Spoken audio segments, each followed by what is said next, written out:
it's becoming a wonderful habit of having I was going to say, a fireside chat with James before the premiere of new work. Those of you who have followed Soundstreams may know that we have commissioned a number of works over the years featuring James. And as is also another habit, perhaps it's a bad habit, I realize that I often phone him up in the middle of the night, especially when he's a long distance away, with some kind of madcap scheme about a new piece, because I have a feeling that you might have been in New Zealand when this idea was hatched. Pretty sure, yeah. It's a global empire, Soundstreams. Yeah. And at that, when I first got in touch with you, I guess I should preface, because some may be wondering, James probably still is wondering what I was thinking, where did I get this idea from? And I'm sure many of you know the name Jordi Savall, wonderful gamba player who has not only a great performer, but he's a great researcher and has turned out many wonderful recordings of music from all over the world. He did a 2 CD set called Jerusalem, in which he traced back and reflected, in a sense, on the musical, through music, the cultural heritages of Jerusalem, as of course, through Judaism, through Christianity, through Islam, and he had no hidden agenda. I mean, he was just hoping to record and have heard some very beautiful music, but it takes 3 minutes of listening to some of that disc to realize how much these traditions are actually connected. It's rather common to think, because of all the conflict and tensions in the Middle East, to think of it as somehow these are people who, in cultures, who don't get along. In fact, these cultures and these peoples fight the way the brothers and sisters can only fight. In fact, they're linked. They're very closely related culturally and, of course, musically. There's often times when you'll hear this afternoon songs that, if you don't know what language it's being sung in, you definitely don't know that it's coming from a Judaic tradition or an Arabic tradition or whatever. So, on the other hand, we didn't, in a sense, just want to recreate the music of the Middle East, as also as our habit. We wanted very much to reflect upon other traditions through contemporary ears and eyes. And while what you'll hear this afternoon, some of it is literally thousands of years old, James is clearly not thousands of years old. He's writing from a contemporary perspective. So, but again, the idea of reflecting upon a great history. So maybe when I first got in touch with you, maybe you can tell us what went through your mind. I don't know if it can be made public, but yeah, of course. There's always the initial reaction of excitement mingled with terror.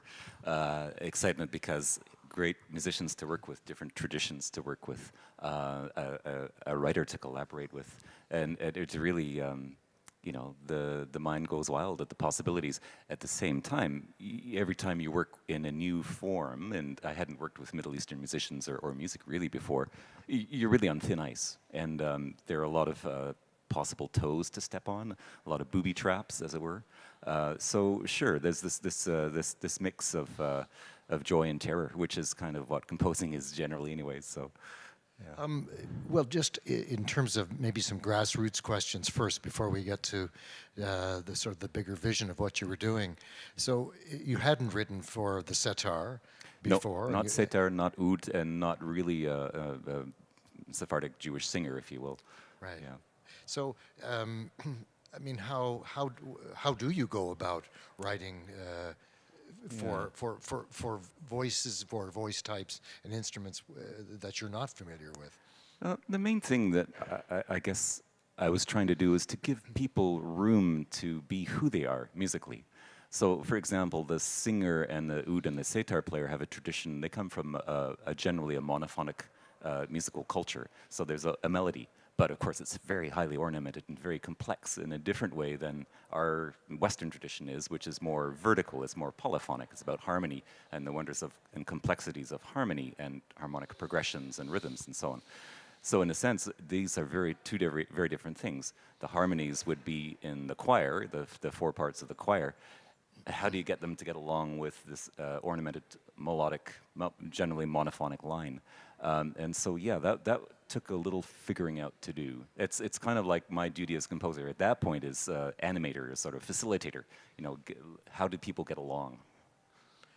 Uh-huh. And in a sense, you're not recreating cultures, various cultures. You're obviously, I don't even like to use the word borrow, but you're being inspired by certain characteristics. Yeah. Because I think it's often difficult certainly for audiences to understand, like a beautiful piece that comes from a number of different traditions. It's again sometimes difficult for them to know what goes on in your mind. How on earth do you ever marry these traditions? Carefully. Yeah, I like the thing about brothers and sisters fighting. I mean, when I was a kid, I really wanted to kill my brothers sometimes. I really did. So if that's the analogy, and I understand, I'm over it now. But is he still alive? Oh yeah, no, I've got good. two brothers, so I get along fine. You should ask them though. But no, it really is. Actually, you could say that's about an orchestra or a choir. Really, music is a wondrous thing. It is how do people get along, anyways, right? Even within Western tradition, we don't always agree on how that should be, and so you mix in other traditions, and that becomes more complicated. And then, ideally, there's a little bit of yourself that you want to put in artistically. It's, what do I want to say through these musicians? So yeah, there's a lot of competition in a piece, in a sense, and you've got like 15 minutes to get it done and get off the stage, kind of thing. Yeah, I mean, maybe we can just lead to the next one. It's a lot of it was solved or facilitated by the words. And when you called me up, I immediately thought of my colleague Andre Alexis, who's a very fine writer, and I thought this would be his cup of tea, and luckily it was. He had pretty soon thought of the metaphor of the bridge. And the bridge, in two senses. One, metaphorically, something that connects people. It's an erotic thing, it's something that brings us closer together. And I thought that's a very lovely metaphor, idealistic metaphor as well, for this a place like Jerusalem, where you have these three different cultures. But it also happened we both like bridges as things. We both grew up in Ottawa, for example. So the Alexandra Bridge, which is the old railway bridge going across the Ottawa River, was something that was very much part of our youths and imaginations. And and of course there's the Golden Gate Bridge and Brooklyn Bridge. So what appear at the actual 5 bridges here? There's the one in Ottawa. There's one in Yemen. There's one in Iran. One in Paris, and one in Syria. Mycenae. And they form 5 actual bridges, and then there's a 6th, or actually 5.5 bridge, which is an imaginary metaphorical bridge in Jerusalem. That actually you've answered in part what was going to be my next question, which was this is a pretty big theme. I mean, in the sense of the 3 faces of Jerusalem, and of course, wonderful though it may be, it has to come literally down to earth in some way or other. There has to be a metaphor for approaching it. And I guess another question I would have is, did you try several different metaphors, or was in fact the bridge the first, in a sense, the thing that most came to mind? Yeah, and I give Andre full credit for that. I think that was pretty much the first thing that we came up with, and he took it from there. He wrote the words, and they were pretty close to the first draft being usable. The few little tweaks here and there, and questions about the order. And then I think I prefer to work that way if possible, that if a writer has free rein to dream his or her dream, then I can respond equally, ideally anyways. And so that's, to my memory, pretty much how it worked. And in terms of, I'd like to acknowledge that Andre Alexis is actually sitting in the back row. Would you stand, Andre? Just.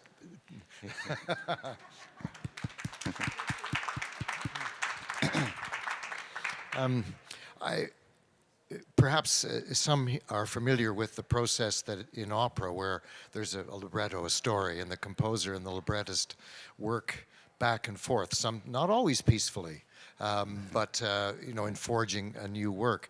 And is there the same, well, not necessarily conflict, but constant interplay? Is it a situation where you get at some point back to Andre and say, oh, I really love that line, but you know, there's a word there I can't set. It doesn't work. Yeah, occasionally there's specific word issues, that words that sound great spoken just can't be sung very nicely at all. But the opera invites more conflict because you have to tell a story. It's a dramatic form, and there are a lot more unwritten rules and ways to go wrong, a lot more banana peels to step on in an opera.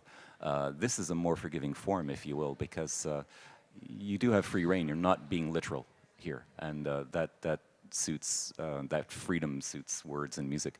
It's more of a loose-fitting suit than opera. And again, in terms of musical styles, I'm wondering if you might just help us to know some of the things that we might listen for in terms of at least departures from things that are familiar. I mean, just to give you an example, I hear in places a very clear a reference to early music, to medieval singing, and yet, of course, it isn't medieval music, but somehow it takes us to that place. But you take us to a number of other places musically as well. I wonder if you might just comment a little on that. Yeah, actually, there are things that I was conscious of. You'll hear the second piece probably sounds a bit like a work song, like an African-American chain gang from the South in the 19th century, or any other sort of work song. So there's a heavy, thudding, trudging kind of a beat. The second, actually, and the fifth piece to some extent, there's a little bit of that sort of bluesy-ish thing and rhythmic thing. In fact, I mean, the ancestors of that, one of the ancestors would be probably from North Africa or West Africa anyways, right, through the south, and here it is coming back again. So there's Arabic inflections there. Yeah, the medieval thing might be more the sort of the setting of the nature of the instruments and the percussion and the voices of the choir. And there are some sort of open fifths and that sort of thing. I wasn't so conscious of that, but it may have sounded like that when all was said and done. Yeah, and there's a lot of the minor mode, which I guess I associate, or a minor modality, which I associate with Middle Eastern music. But, you know, it's funny, I've never been to Jerusalem, I've never been to the Middle East. It's all an act of the imagination, really. And what about the interplay between well, the vocal soloist and, as it were, the choir, who don't always function as a choir, and there's only 4 of them, so it's a vocal quartet. But of course, there is interplay there as well. I wonder if you could speak a little about that. Yeah, musically, it's almost like that's the heart of the piece, because I think anytime you have singers, that's what our ears are conditioned to really listen to the singing, because that's the very personal expression, and the words are there. But they're very different traditions, so it's almost like you could imagine the choir as a backup quartet of singers. And the soloist in front, and so the backup singers are usually more smooth and restrained, and the foreground singer, the soloist, is much more ornamented, which is literally the case here. But it's also a kind of a dialogue between our Western tradition of harmony and the Middle Eastern one of ornamented melody. And what about we've spoken about some of the well, unusual instruments in terms of ones that you've written for before. Of course, the work also has percussion in it, and rhythm being very important in this work, but very important generally in your own music. And I'm wondering if that opened some doors for you as well, that took you to places that you hadn't been before. Yeah, I guess the idea of percussion, it's quite well integrated. It's a very light percussive line, and again, like the other Middle Eastern instruments, I left a lot to the interpretation of the performers. So in this case, Ben Grossman of the Toronto Concert, with whom I've worked before, brought in a number of instruments and tried them out, and we sort of only settled yesterday on the final use of the instruments. And likewise, I give him suggested lines, and he fills them in and ornaments them. So in a sense, it's like there's a rhythm section of oud, sitar, percussion, gamba for a bass line, and portative organ as well.